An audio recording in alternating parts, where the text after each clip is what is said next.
plus considérer mon action que comme la mienne et non celle d'un parti où déjà diverses compromissions s'accumulent pour mieux se compromettre ensemble. Je me propose donc seul à la critique comme à l'éloge, sans parti, et pour voir plus loin, sans pays, sans frontières et sans notion de nationalité. Si je dois déclarer la guerre, c'est à la guerre, au nationalisme, à la division et au travail sans joie.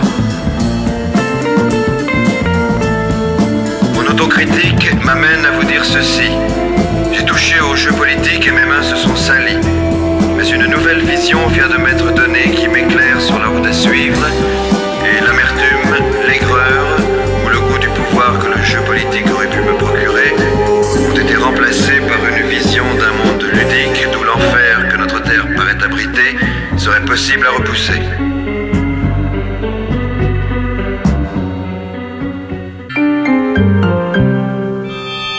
Ainsi, le travail ne sera plus le but de la vie de l'homme que je vous propose de créer, mais bien plutôt l'accomplissement, l'épanouissement de chaque être ou chose qui voit le jour.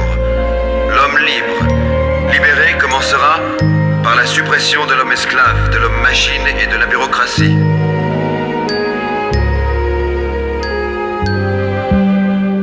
Supprimer l'impôt, les frontières, les monnaies, mettre à la disposition de tous et sans condition aucune tous les progrès, si l'on peut dire, que la technique peut apporter, me semble le premier devoir à remplir, non par un homme ou un parti, mais par l'ensemble de tous ceux qui voudront bien se convaincre à travers le monde que sans la libération de chaque individu, il n'y aura, pas plus qu'il n'y a jamais eu, de libération non pas seulement des masses, mais massive de l'homme.